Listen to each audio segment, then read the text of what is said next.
from the betting capital of the world. Giving raw and real breakdowns of mixed martial arts and recapping UFC events like no one else, with producer Martin on the ones and twos and combat sports betting expert Effie. You're listening to Any Action Sportscast. Any Action Sportscast. So put your headphones on and let's take this podcast to the next level. This isn't a podcast. It's a sportscast. Fresh off a clean reverse sweep, we are back to talk about UFC 286. Kamaru Usman versus Leon Edwards. What's up, guys? It's your boy Effie, and you heard that right. For the second time in our show's history, we got reverse swept. We have to address it right away before we get into tonight's card. We lost 6.05 units last week, and man, it was just straight brutal. I was actually on vacation, so I didn't get to watch the fights live, and I had to go back and watch them, and these were just terrible, terrible bets. I'm on a 3-card losing streak for the first time in my show's history, so you know I'm not going to get 4 weeks in a row losing, so we're going to have to make profit this week by any means, man. Really quickly, guys, let's run through it. We had Peter Yan to beat Marab at minus 225. We put 2.25 units on that. Our units are $40, so on that bet alone, we lost $90 right away. And then we had Alexander Romanov to beat Volkov at minus 140. We put 1.4 units on that. Lost $56 on that. That was terrible, man. As soon as he didn't get that first takedown, he just gave up and got just demolished. Terrible, terrible bet. Top 3 worst bet of the year so far for us. And then we had a 1-unit parlay on Ariana Lipsky to lose against JJ Aldrich. We needed JJ Aldrich to win, and then Victor Henry to win, and Henry won, but Aldrich lost, busting the parlay. Lose $40 on that. 2 weeks in a row now, a pretty big, massive women's MMA favorite loses. Minus 350 doesn't come through. What I get for betting women's MMA at minus 350, and especially for parlaying it. But I doubt it, Lipsky, man. I gave her no chance. And then we had a bet on the Bruno Silva Tyson Nam over 1.5 rounds. And it's funny, man. I thought, if anything, Tyson Nam was going to be the one finishing early over Bruno Silva, coming off that long layoff. And Silva comes out and finished him early in that second round. We lose $48 on that. Unbelievable. Shout out to him. Good win. And then we had a small sprinkle, Peter Yan to win in round 4. Plus 1,600 odds for a 0.2 unit shot. Comes out to $8. Lost that as well, bringing our total to 6.05 units bet and 6.05 units lost, man. We lost $242. But it's all good. We're going to try and get some of that back this week. Avoid that a month-long losing streak. Unheard of. Something I've never done on my show's history. And yeah, man, we're just going to have to get to it and get right back on the winning ways right away. Up first, we have a fight between Veronica Hardy and Juliana the Killer Miller. Veronica Hardy comes in on a massive 3-year-long layoff with a 6-4-1 record, while Juliana Miller comes off winning her UFC debut with a 3-1 record. Now, these betting lines are crazy to me, man. Hardy comes in at plus 325, and Miller comes in at minus 435. And I don't know if Miller should be minus 435 over anybody walking the planet. That's insane.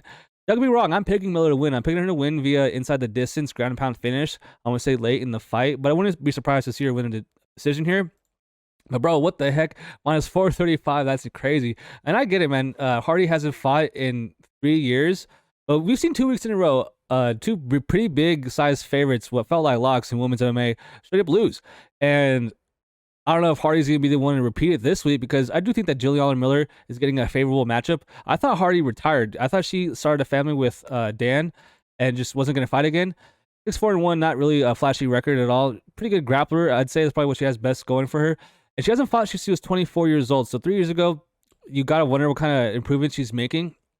Whereas Miller, like I said, she's really tall and long for the division. And she's also a pretty good grappler. She always is in doing some BJJ tournaments. So it's nice to see that she's doing tournaments outside of the UFC and stuff like that.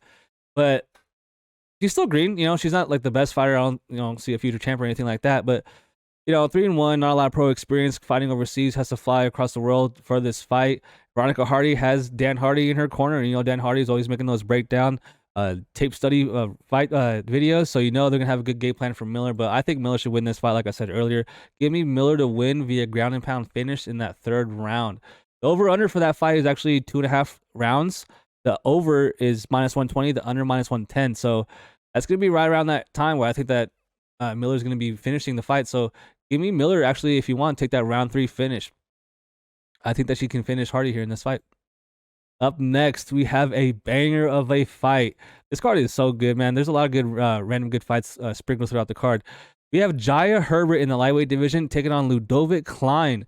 Jaya Herbert comes in 12-4 as a plus 135 underdog. Ludovít Klein comes in 19-4 as a minus 165 favorite. Now, money's been coming in on him. He's around minus 180 right now.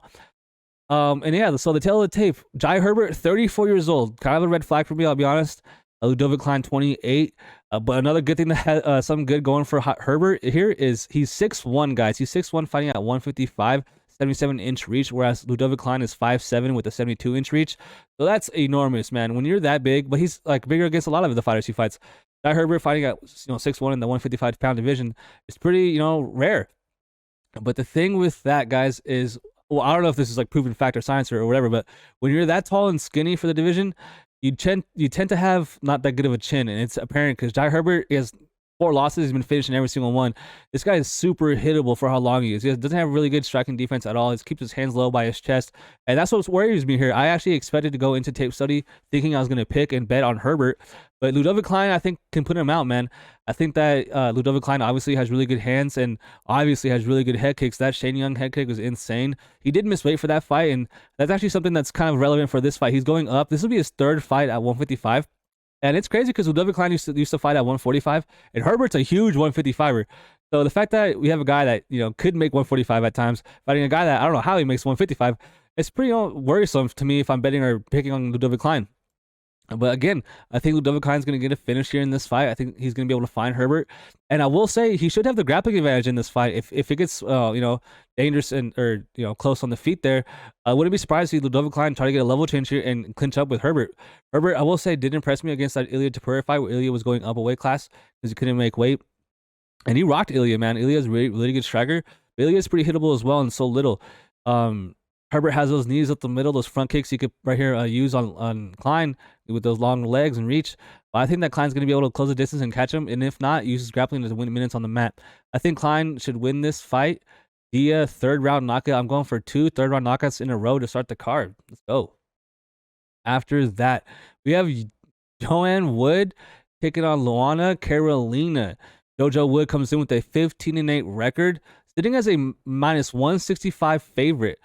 Luana Carolina comes in 8-3 as a plus 140 underdog. Now, this is wild because I was actually really surprised to see that line because I think Carolina could win this fight, and I am picking her to win this fight. I'm going with the upset here.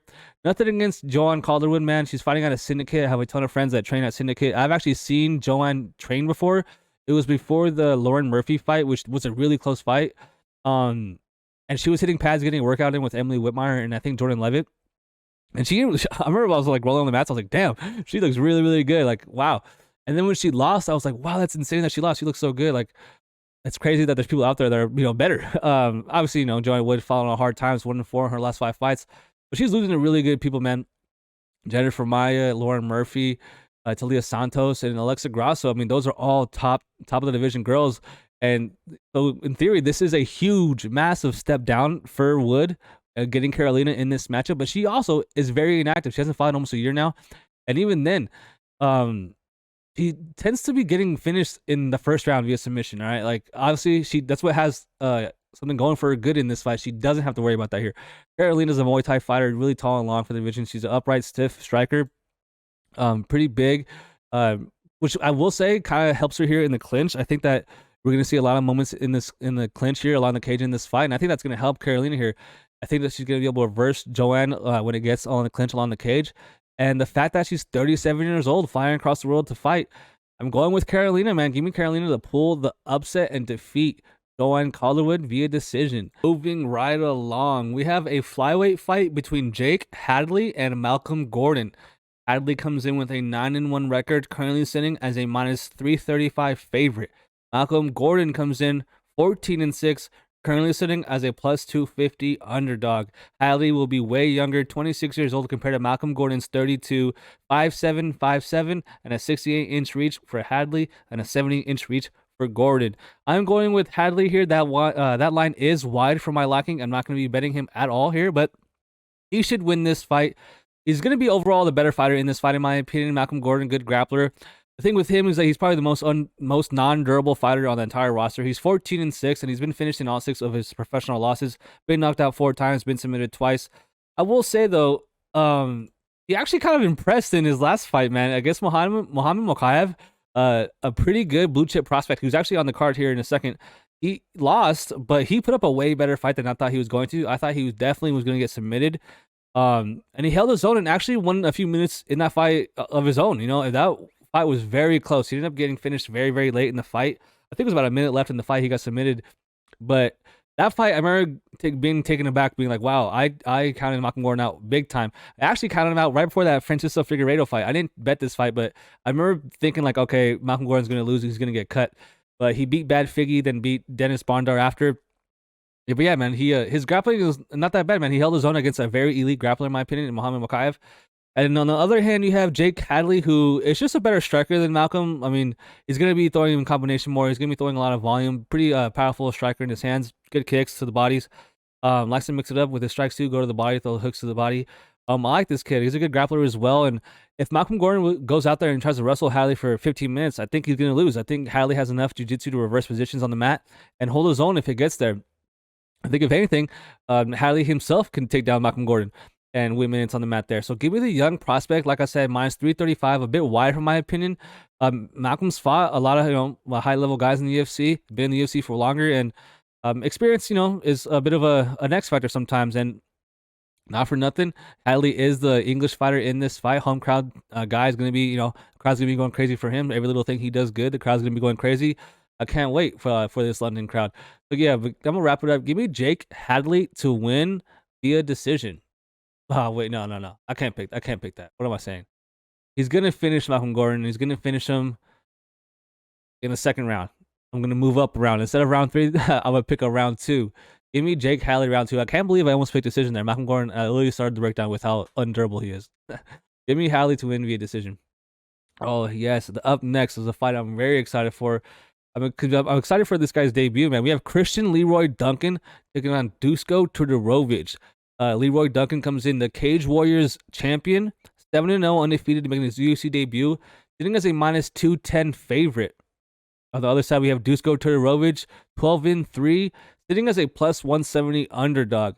27 years old for Duncan, 28 years old for Dusko, 6'2 to 6'1, and they don't have a reach listed for Duncan, and a 74-inch reach for Dusko. I'm going with Duncan here. I think that he can win a decision. I think that Dusko is going to be looking to grapple here in this fight because Duncan's a dangerous striker. This guy is legit on the feet. I'm very excited for this guy. I was watching this tape, and he's very exciting, explosive striker. And when he does get taken down, because, guys are fighting him, they're like, oh, crap, I don't want to, get standing bang with this guy. This guy's pretty dangerous. He's able to get back up, man. He doesn't get controlled off his back. There's a lot of guys out there in the regional scene where they just have no game off their back, zero, like none. This guy does. He can get up. He knows how to post and use offense to his advantage to get up. And Dusko, man, I mean, come on. He's 3-3 in the UFC. All 3 of his wins are against guys who are not in the UFC or are borderline should not be in the UFC.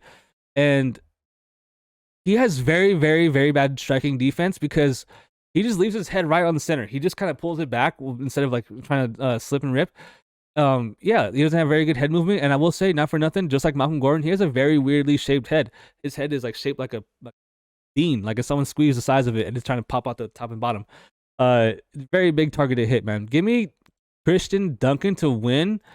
I know I said decision, but man, I'm rooting for some violence. I know the crowd's gonna be going crazy, and maybe he feels some sort of adrenaline rush here. But I think that he has enough to win a decision. Give me Leroy Duncan to win via decision. And a little foreshadowing, I do have money on this fight. Stick around for our official bets at the end of the episode. We actually got a better line than the minus 210. So give me Christian Leroy Duncan to win via decision. Up next is another banger, guys. Let's go. And I'm actually really close to having action on this as well.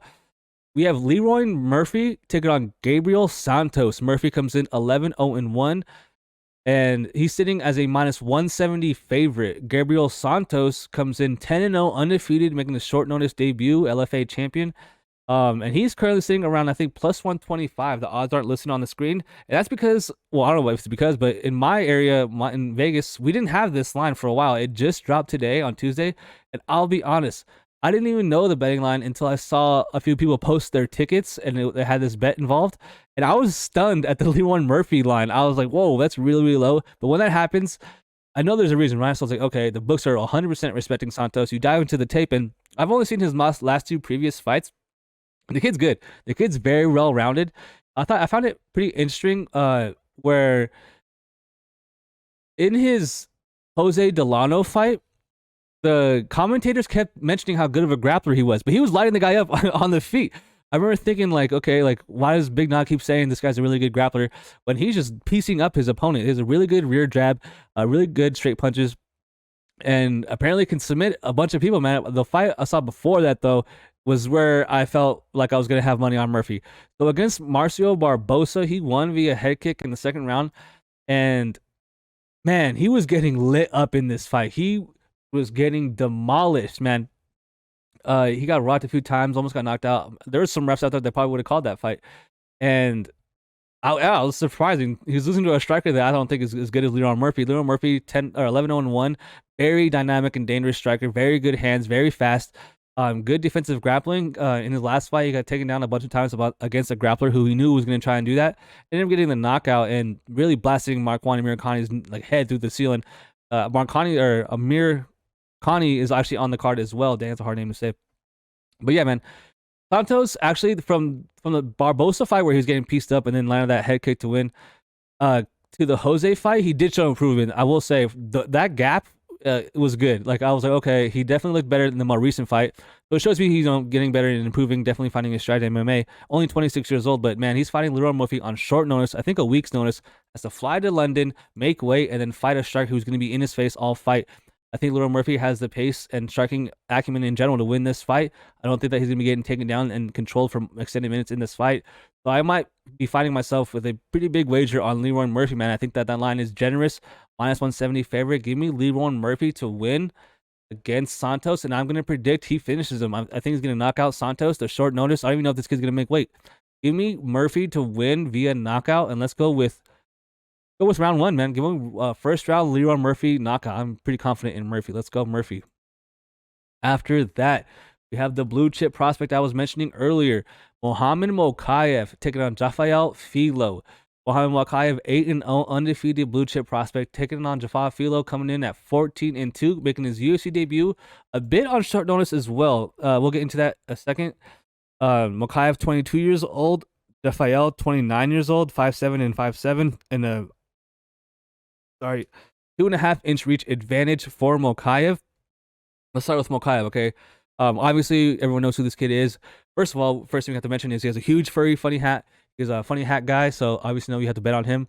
But for real, if we're going to talk about betting wise, you can see right there, he's -800, right? And he's a grapple heavy fighter. He's a wrestler, right? He's going to try and control you, submit you, and get you down on the mat and kind of just maul you. Pretty good on the feet. Likes to go switch stance.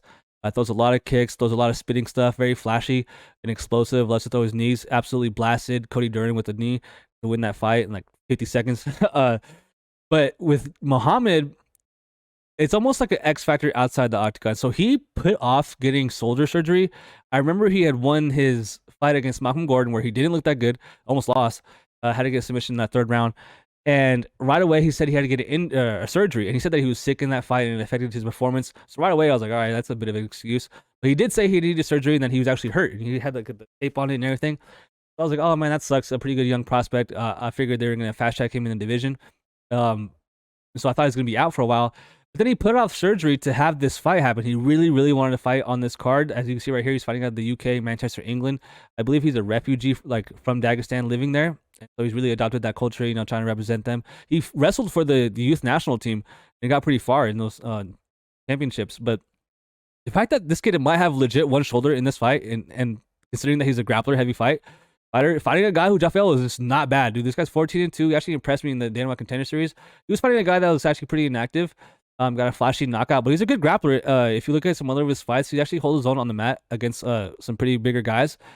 And it's not like he's going to be a fish out of water, man. If Mohamed goes out and watches him, I'll be surprised. I'll honestly be surprised. If he goes out and covers a -800 price and looks -800, I'll be surprised, especially considering supposedly he has one arm. Like, come on, I'm not going to be betting on a guy that has one arm. So give me Mohamed Mokaev to win via submission. I think that he's not going to be playing any games think that he wants to get this guy down, submit him right away. And yeah, I'm surprised, man. I wonder if that injury is going to affect his pace, because that's another thing. Muhammad Mokaev really pushes the pace. Like, he's on you the whole fight. He doesn't give you any space, any breaks. And I wonder if he's going to be able to like weaponize that if he's hurt. So give me Muhammad Mokaev very hesitantly to win a decision. I know he's minus 800, so he probably, or no, sorry, not the decision, to submit Jafel. But yeah, minus 800. That injury rumor has got me scared. So I'm hoping he wins, man. I'm hoping he wins and ends up fighting for the title one day. Give me Muhammad Mokaev to win via first round submission. Next, we have a lightweight fight between Sam Patterson and Yanal Ashmoz. Patterson comes in with a 10-1-1 record, currently sitting as a minus 280 favorite. Yanal comes in 6-0 undefeated, making his UFC debut, coming in at plus 225. 26-year-old for Sam Patterson, 27-year-old for Yanal, and a huge difference in height and reach, as Sam Patterson will be 6'3" with a 78-inch reach, and Yanal is 5'9" with no reach listed, man. Sam is enormous for the division, 6'3", 78-inch reach at 155. That's crazy. That's some Jalen Turner status right there. But I don't care who you are, man, unless you're Jalen Turner. Just like Herbert, man, I think this kid's going to be due to get knocked out. Give me Yanal Ashmoz to win as the underdog. I'm not that confident. I'm not going to be betting him, but man, I'm just ultra equally unimpressed by Sam Patterson, man. This guy's very hittable, super tall and long, but his striking defense is bad, man. He keeps his hands out way in front of his face.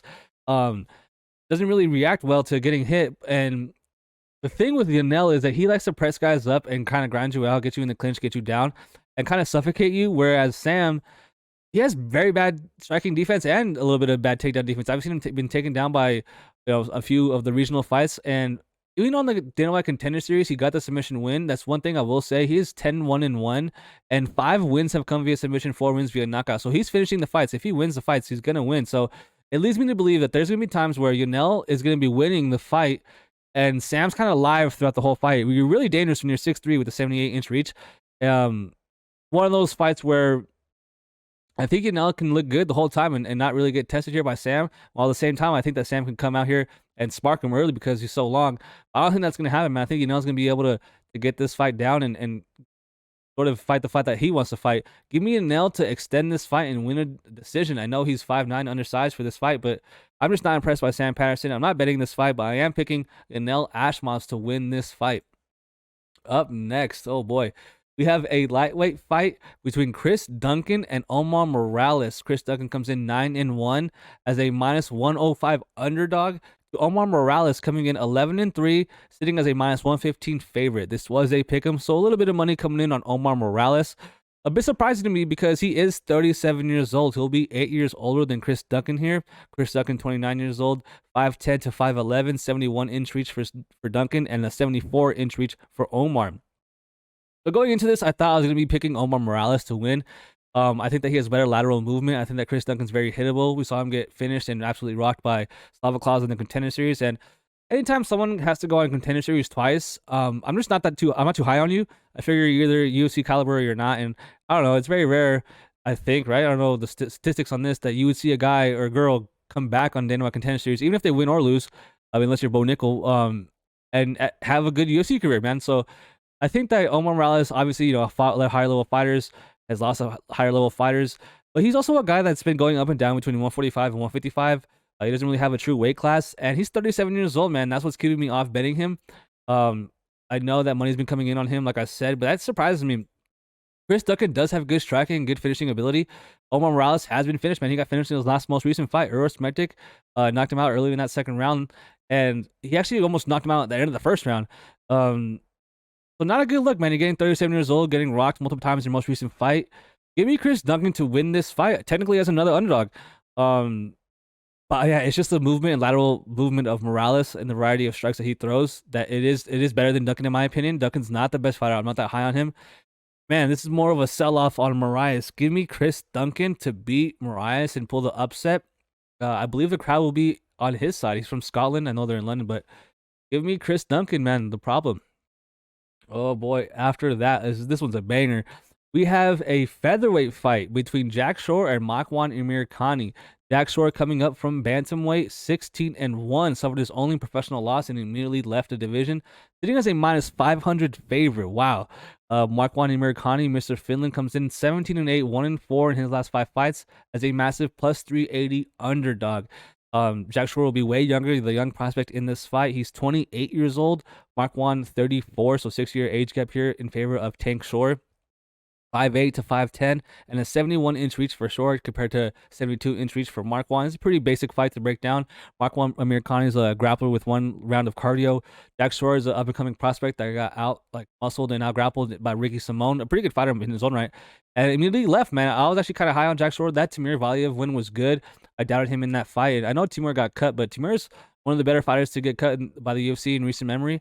And I just find it surprising that he left the division so fast. I didn't know if he has a weight cutting issue or what's going on, because he's pretty small, man. 5'8" for a 145er.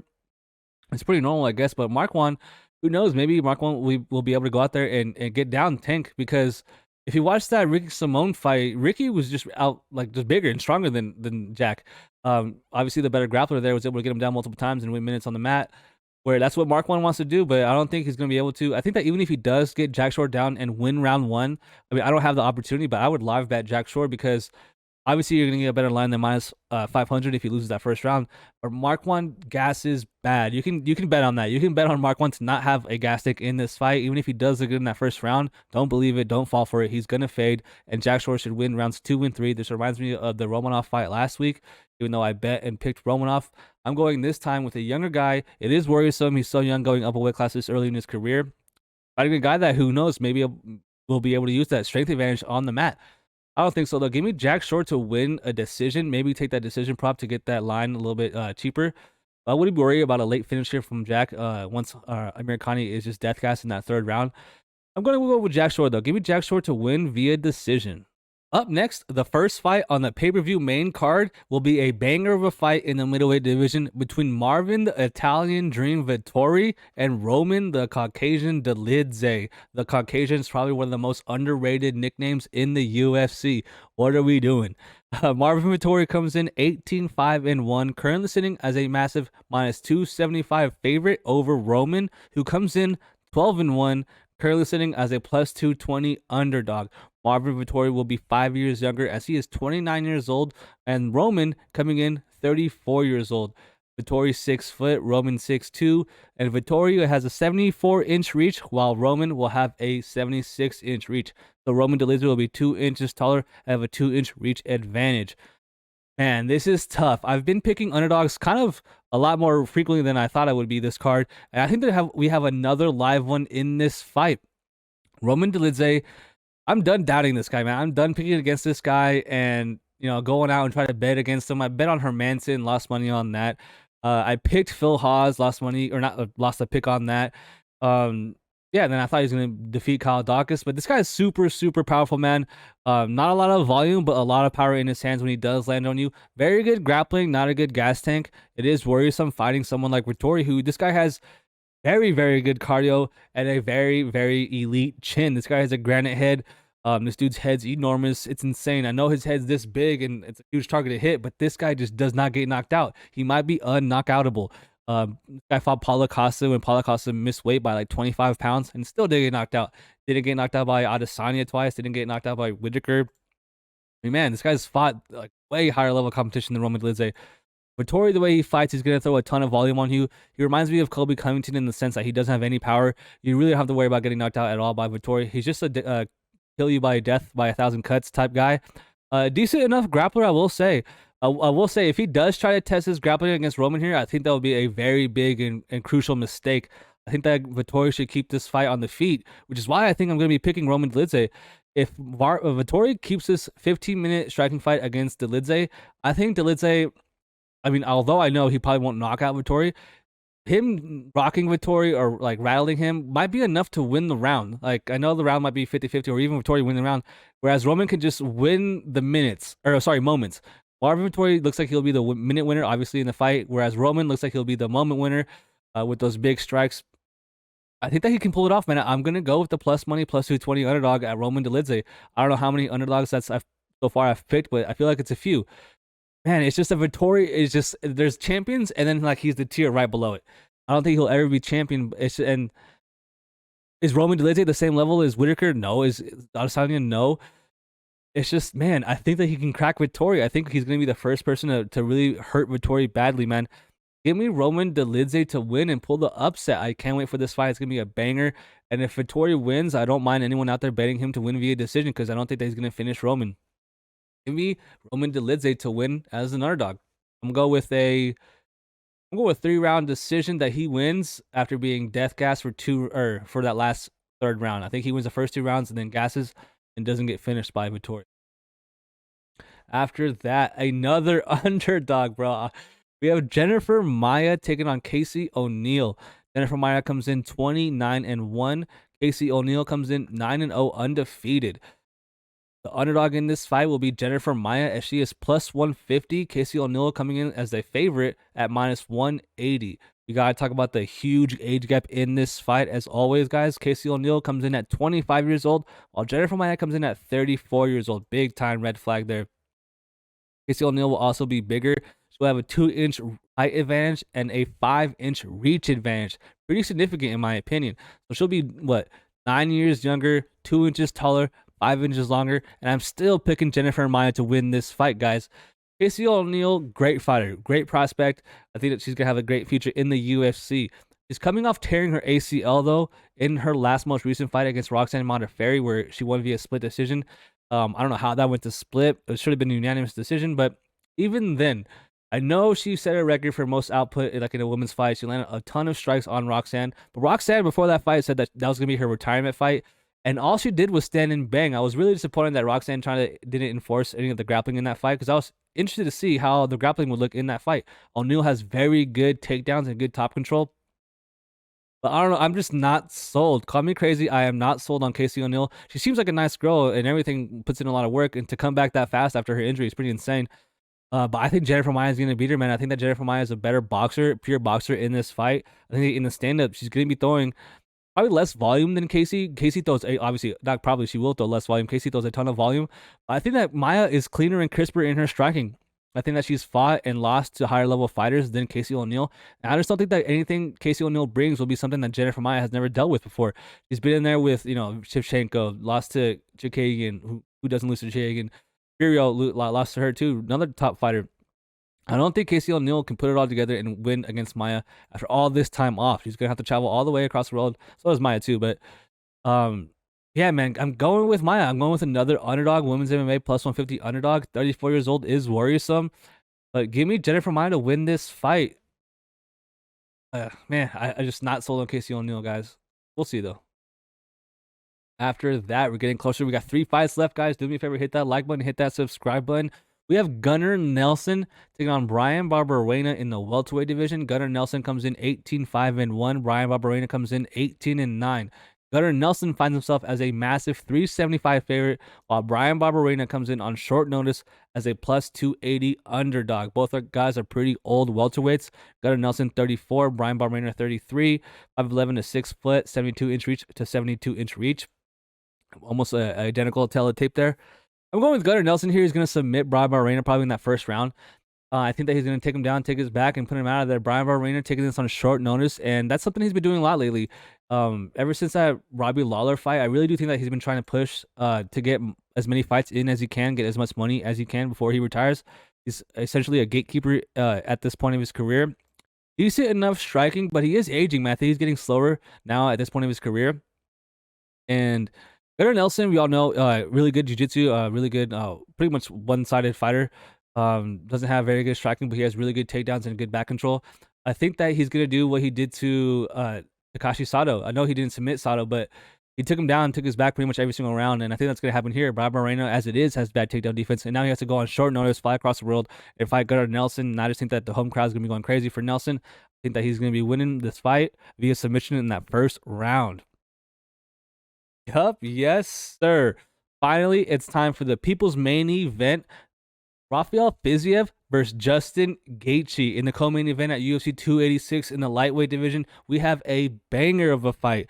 Just in the highlight, Gaethje comes in 23-4, sitting as a plus 190 underdog.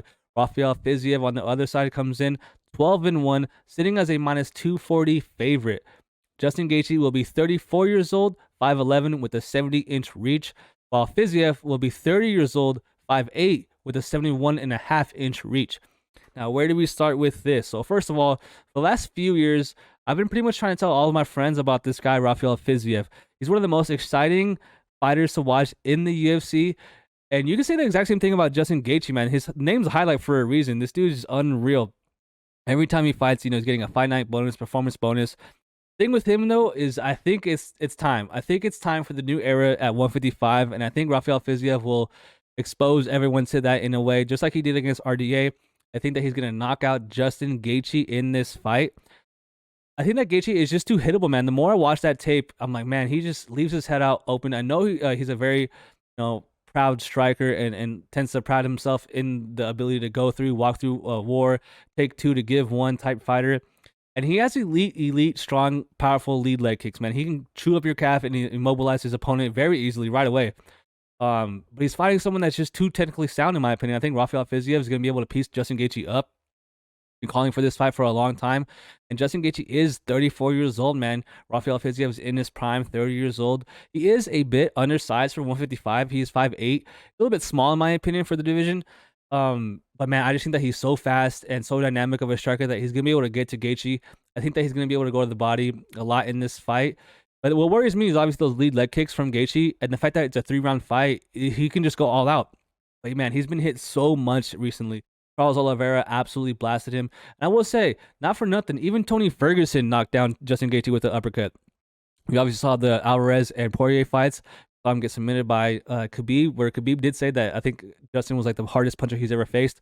That's kind of a cool compliment. But one thing I will say, even with the win against Chandler, I bet on him to win that fight. I thought he was going to win that fight.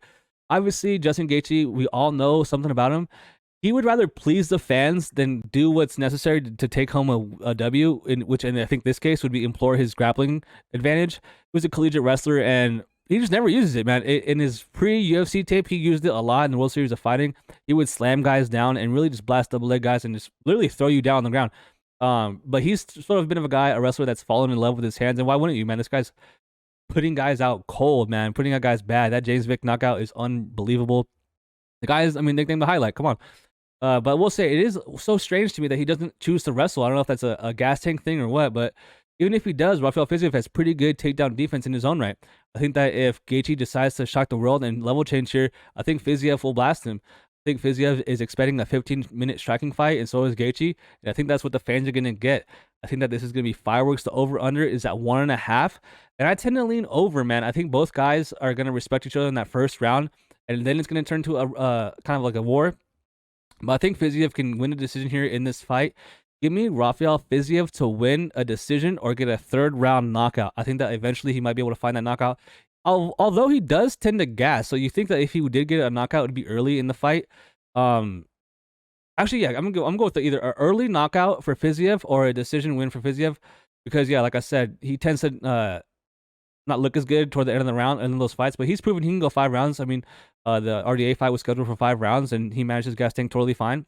The only fight I really do think that you can say he's looked bad as far as cardio is that Bobby Green fight, and even then, he did fine. He won that fight fairly easily, and I think he's gonna do it here again. Give me Rafael Fiziev, guys, to defeat Justin Gaethje. I know I said it like 6 times already, via decision, but I'm really hoping he gets that first round knockout.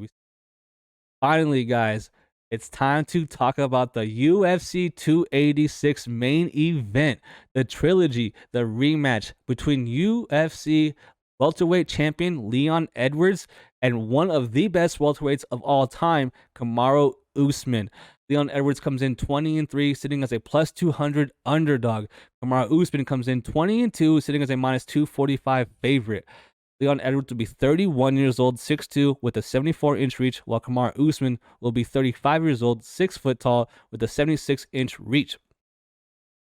Man, where do we start with this? So obviously everyone knows the story. This is the third fight of their trilogy, with Kamaru winning the first round via decision, Leon Edwards winning the second via 5th round knockout with like 40 seconds to go in the fight. A fight he was losing pretty easily, man. He was getting handled for all of round 2, 3, and 4. He won round 1. I was at the fight.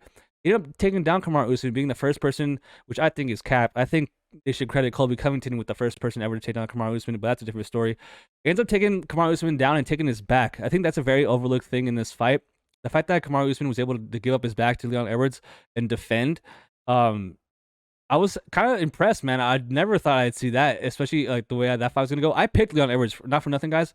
And up, I thought Leon Edwards was gonna win that fight. I picked him to win via decision, and it's so bizarre because if you watch that fight, even the second fight, Leon looks good in the beginning. Both times he fought, he's looked good in the beginning, and it's not until Kamaru can really utilize his clinch and press Leon in the 1A track and get him against the cage, then it's just one-sided, one-way traffic.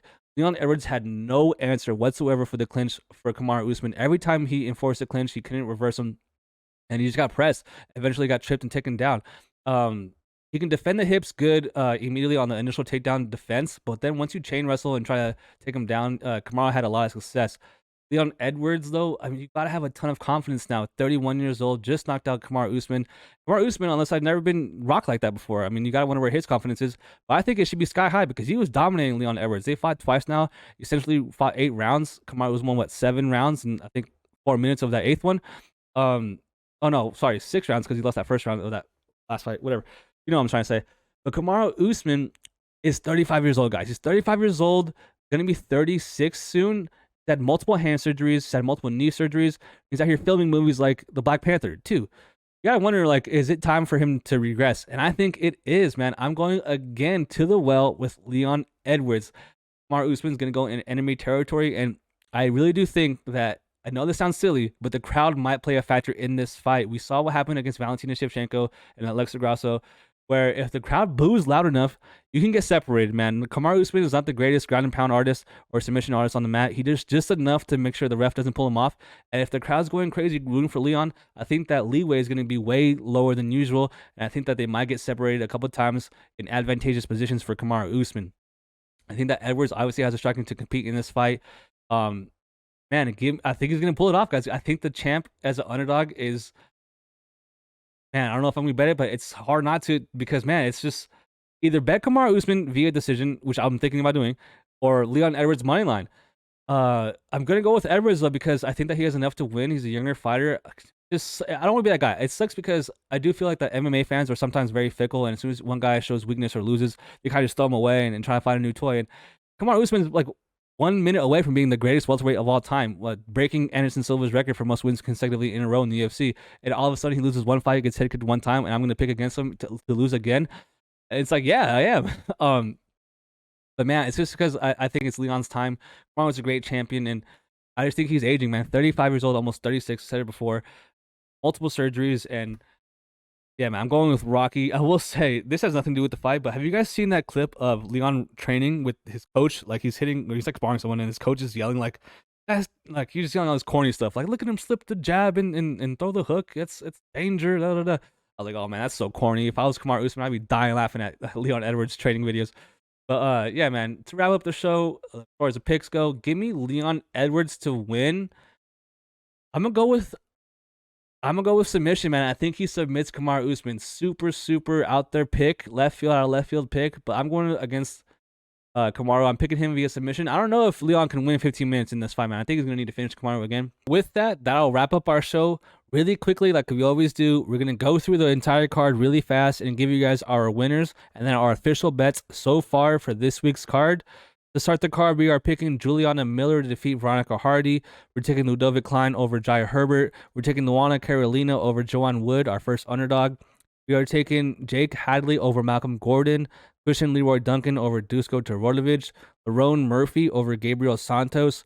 Muhammad Mokaev over Jafel Filho. Then we're taking Yanal Ashmoz over Sam Patterson, another underdog. And then we're taking Chris Duncan over Omar Morales, another underdog technically. Then we have Jack Shore over Makwan and Amirkhani. Roman Delizze over Marvin Vittori, another underdog. Jennifer Maia over Casey Neal, another underdog. And then Gunnar Nelson over Brian Barberena. Rafael Fiziev over Justin Gaethje. And Leon Rocky Edwards over Kamaru Usman and Still. Quite a few underdogs for us this week. We're going to see how many we actually get to the window and bet. So far, we have 2 bets, guys. We have 2 moneyline bets. We have Lerone Murphy minus 170. for 2 units. I was actually really surprised to see this line under minus 200. I'm very comfortable to lose and bet 2 units on Murphy. He should be line minus 200 in my opinion. 2 units to win 1 was what I thought I was going to do betting him in this fight. I've just seen Gabriel Santos rock too many times against inferior opponents. I know he's a good grappler. I know Laura Murphy does tend to struggle with guys that can enforce a grapple-heavy game plan. But I think that the short notice for Gabriel, the flight across the world to London, the home crowd for Murphy's full camp, he's going to be in shape. And he's just such a dangerous striker where I think that he's going to be able to put out Santos and knock him out. Then we have Christian Leroy Duncan at minus 185. We took him at minus 25 for 1 unit shot. I think that he's going to be able to beat Dusko Todorovic. And for as much as I'm actually impressed by Duncan, this is kind of a fade on Dusko Todorovic. I think that Dusko's just not that good, 3-3, and he's only beating guys that aren't UFC level. I think Duncan's going to have a good UFC career. And I don't think that Dusko's grappling is as pronounced and good of, gap than Duncan here to utilize it to win 10 minutes of a 15-minute fight. I think Duncan's going to get back up and piece him up. So far, those are our only 2 moneyline bets. I am going to be looking at Jennifer Maia and Luana Carolina. I don't know how much I want to get involved in low-level women's MMA. A lot of good fights on this card to choose from. You don't have to bet every fight. But I do think that Jennifer Maia is going to win, man. That's a lot of good value, plus 150, I think, in my opinion, over Casey O'Neill. But we'll see. And then I know I'm going to be playing a few over-unders. My book literally just dropped them today as I was recording. So I'm going to take a dive into those and see how I feel about the prices.